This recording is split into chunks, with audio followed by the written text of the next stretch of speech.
Hey, Tim Sykes here. Crazy day in the stock markets today.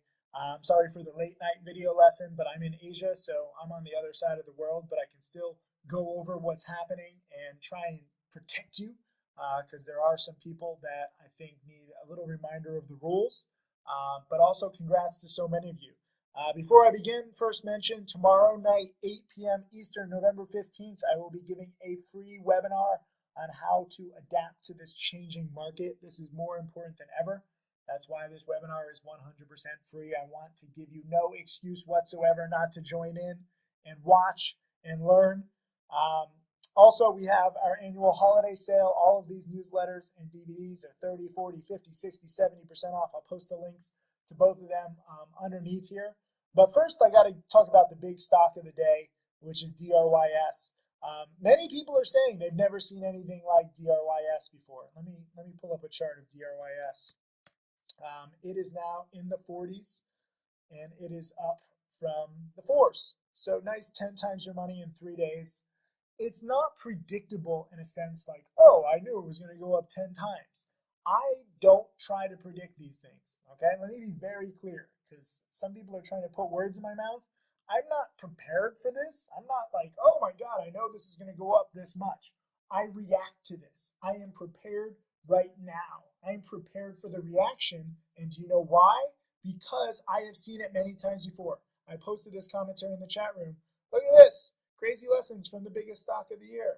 This was a little while ago, roughly actually 1 year ago. But this stock too went from the single digits all the way up to the 40s. And wait, there's more. Here's another one. AQXP went from 2 to 55, and there's a video lesson on that, so you subscribers should watch it. Very few of you are watching it. This is a year old, and hardly anybody's watching it. It's pathetic. If you study the past, you are better prepared for the future. If you have never seen a play like DRYS, well, guess what? Go back and study. This is why I have 4,000 video lessons. I think it would be very difficult to find a pattern that I haven't reviewed. Obviously, every single situation is slightly different, but it's better to at least understand that this can happen.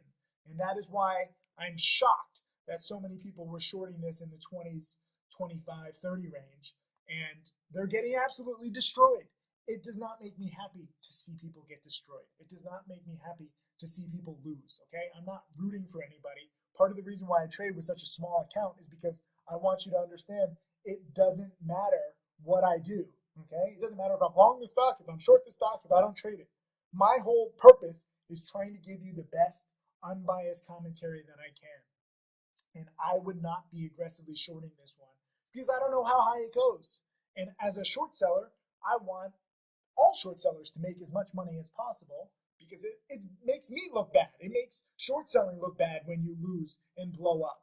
But people do lose and blow up on stocks like this when they don't follow the rules that I've worked so hard to explain and refine over the past 2 decades. I don't know how high this goes, okay? And maybe it comes down. Maybe the short sellers who are shorting it in the 20s, 30s, 40s, they'll be rewarded eventually. But I think that they risk far too much. And this happened with the weed stocks where they're going down on their positions 30, 40, 50, 70%. And then they might make 10, 20%. And they're like, whew, made it. You need to consider your risk. I don't want to see anybody blowing up. Those charts from before on like KBIO, I got a lot of messages. They're like, Sykes, this is exactly why you should never short sell penny stocks and your strategy is all wrong. Well, guess what? My first millionaire student and I were short big KBIO the night that it went from 1 to nearly 20. And guess what? Or 2 to 20. And guess what? We cut losses quickly and we each lost a few $1,000s and we were fine. So if you play by the rules, it's really not as scary or risky as most people believe. But if you just keep adding to your shorts, I mean, this thing could hit 50. This could hit 70. This could hit 100. You don't know how high it goes because it's not based on logic. This is a short squeeze. So you can use all the logic in the world. Say, oh, this company's crap is going to go to zero. Maybe eventually. But how high will it go in the meantime? And how much are you risking to try to win in the end? There's a lot of short sellers that love shorting these stocks. GTZ, good till zero, because they're such crap. I think that's a very dangerous way to trade. And all it takes is one bad trade to wipe out weeks, months, years, decades of hard work. So I am trying to share with you the lessons that I've learned in an unbiased way. I don't care if it goes up. I don't care if it goes down. I really don't. Maybe this goes back down to 30 and 20 tomorrow. That's just as likely as it going to 50 to 70. But I want you to start thinking about the risks that you're taking. I don't want to see people blowing up. And congrats to many of you guys who are long. So many of you are nailing it. I got to start with Larissa. She's just paper trading. She's buying the weed stocks, but it's okay. She made 275 today. Here's Smarter Music, and I love this. He's showing all of his screenshots, and look at this. I mean, he's making good money, 3,200 today. Macon made 385, and Macon is holding overnight. Be very careful, Macon. Okay, just as I'm warning shorts that this stock could really blow up, longs, you're buying a stock up from 4 to 40, very, very risky, especially when it's your first day. I would have preferred if you had locked in that 385. You know, you say sounds good, we'll be up early to hold or dump, but you know, what if there's bad news overnight and the stock opens at 20? You know, you have to consider the risks. This is why I trade so cautiously, and yes, I'm a coward, and yes, I get made fun of, but I'm a safety first kind of guy. So especially when you're first beginning, please trade safer, lock in those profits. As I said in the chat room, if I was, you know, long DRYS at any time today, I probably would have locked in half or maybe even all of my profits before overnight. I don't like risk, okay? And overnight on a stock like this, long or short, I think is tremendously risky. Eric, I love this guy. He says, you know, markets are red and the stock rips 105%. He posted this in the middle of the day. And the market did go red today. Let me just show you. I mean, the S&P finished up a little bit. The NASDAQ actually went red because Trump is theoretically not good for tech stocks. And this one is actually keeps going down 1%. But, you know, the star of the day, again, is DRYS. And I am totally unbiased. Like, I really don't care what this stock does. And I think that's a good way to be when you're teaching, because if I was long, I'd be like, well, I think this is the best stock ever. You know, I think this is going to go up. But I don't care. I'm actually long GNRT, this boring little wannabe shipper, because I think that it could break this 460, 465 level after hours. It's up a few cents. The question is, if it breaks it, then it could keep going. Like, you know, EGLE actually keeps going nicely. What was the other one? EGLE, I guess, was the big one. DSX, did that keep going? Yeah, DSX is going up a little bit too. TOPS is another one in the shipping sector that goes up a little bit. So any of these can really keep spiking. And so I think, for me, I think it's better to be long biased right now, just because of the insanity for potential morning spikes. I mean, DRYS today, you know, right when the market opened, I mean, it opened at 1390. And in the first 20 minutes, I mean, it's up to the 17s. I know a lot of people that were shorting the morning spike here. And then they got squeezed all the way up to 24. And then they're shorting this, and they're adding, then they get squeezed, and then it comes down, they're adding, and then they get squeezed more. You can't fight a stock that keeps making new highs on the day. That's what I would warn you about. You know, if I was shorting, if I did find shares to short, I would cut losses quickly, because you don't know how high this can go. And you have to be very careful. It doesn't happen very often where a stock goes from single digits to 20, 30, 40. But it can happen. And all it takes is one, especially low float. Like, what are you guys doing being so aggressive shorting a low float stock? That creates the short squeeze. So I should be happy that this stock is so high. And whenever all the early shorts are squeezed, I mean, this will crash eventually. But the question is when. Because a lot of shorts I see are just adding to their position. And that creates a very potentially explosive situation. And I just don't want to see everybody blow up and lose a lot. You know, that really does no good for me in this industry. And it's just sad that a lot of people are put in that spot. But Eric recognized it. You know, the markets as a whole might be down, but there's a lot of plays. My student Joe made his first $100, and he says, "Thank you, Timothy Sykes, you made this possible." Well, thank you, Joe. Thank you for studying. Thomas did bought CARA. CARA is a nicer earnings winner, and you did buy it. Look at this. I mean, you have a nice little 70-cent a share bounce off the lows here. Okay, dip buying earnings winners works. It worked here once. Well, actually, let me go more than 3 days, just so you can see. I was buying this in the 7s. I was way too early. But 1 dip, bounce. 2 dip, bounce. 3 dip, bounce. 4th dip, bounce. Are you seeing a pattern yet? Okay, dip buying earnings winners. That's a lot safer. And congrats to Thomas, who nailed it. And he's controlling his emotions using stocks to trade. Good work. Sniper trades made a few hundred. Leanne, I wanted to highlight her just because she's watching. Let me show you her username so you can follow her. She's watching and learning while she's making her kids' school's lunches. That's awesome.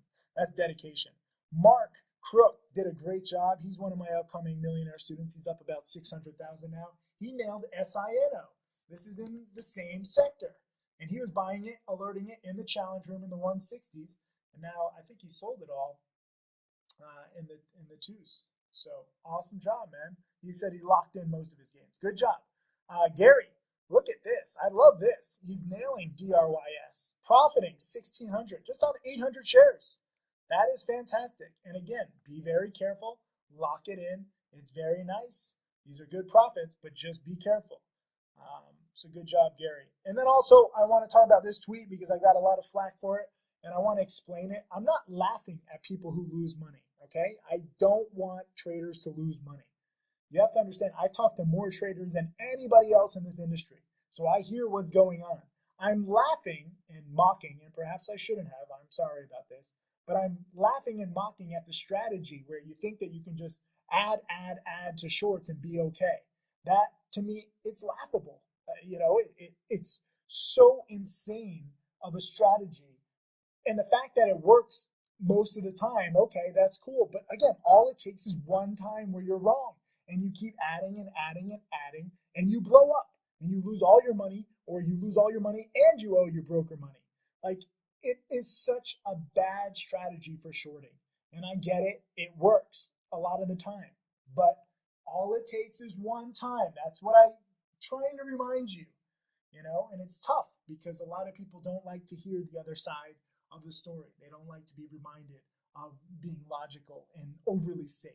I'm not a popular guy because I trade so overly safe. And the most popular traders are those who bet it all and they risk it all and they have such big guts. And that's not me. And perhaps that's why I have the most successful students, because even if I'm not popular, my students are more profitable than anybody else. Other people who bet big, they lose big. Their students blow up. I don't want you to blow up like too many traders I know have when they don't pay attention to safety and rules. That is today's lesson. I don't care what happens with DRYS. I'll be watching tomorrow, from Asia in these crazy hours. And I'll be preparing my live webinar tomorrow night. But at the same time, please just consider safety, okay? I hate to be the guy who breaks up the party, but, a party's not fun if you're, like, cooking and the whole apartment explodes and everybody in the party dies. That's what could happen here with DRYS. I see way too many traders trading together. They like the safety of groups. They're all using, like, the same broker to short. Very, very dangerous, potentially explosive situation. And I'm sorry that if you thought that I was laughing at you, I really do not mean that. I just want everybody to be safe, and I want you guys to learn, and I want us all to be profitable. The more millionaire traders, the better. Trading and short selling and penny stocks are hated enough, and we should all really be trying to help each other. I expanded on this thought. I tweeted more. And I said this, these three right here. I said, it's amazing that shorts losing big get offended when I expose them. How many times have they ripped on longs? That's one thing, okay? Like, a lot of these shorts always rip on longs. Like, oh, why did you buy that terrible stock? Oh, it's getting crushed. And they're, of course, shorting it and pushing it down. So that doesn't feel very good. But even then, I probably should not have put the LOL. I'm sorry that, I said that. I really am, as I tweeted later, I'm never happy when people lose money. But it really is time that we stop fighting amongst each other. We should all help each other trade better. Longs or shorts, Democrats or Republicans. We must make trading great again, okay? Sharing useful tips, rules, patterns, so that we can all take safer, better, higher odds trades. And it should be us versus the market. How can we all help each other do better? And it's not by all taking the same trade and following each other. You should never follow any other trader. You should learn from other traders. And again, I must admit that I talk to more traders and upcoming traders than anybody else in the world. I can pretty much guarantee that. I don't think anybody else talks to as many longs and shorts as I do all day long. on social media, in person, on the phone, whatever have you, right? We need to help each other. And so this video is my saying, be careful. I'm trying to help you from blowing up. And if you have a small position and you're adding, like if you're shorting DRYS and you're like, hey, Tim, I am adding to my position. I shorted 100 shares, now 100 more, now 100 more. Okay, as long as you recognize the risks. I just see too many people shorting big in the 20s, 30s, and then like going all in the 40s. And this thing could go to the 50s or 60s or 70s. So don't put your foot down and don't put your foot in your mouth where you're like, this stock cannot go any higher. It can. Okay? We've seen several stocks go from single digits to 30s, 40s, 50s. And it is not impossible to see a stock go from single digits to hundreds. Just because it's unlikely does not mean that it's impossible. And sometimes that black swan type event can happen, and I don't want people blowing up. I'll see you guys in the chat room tomorrow. I got to go prepare this free webinar for you guys tomorrow. I hope that you're registered already. Thank you.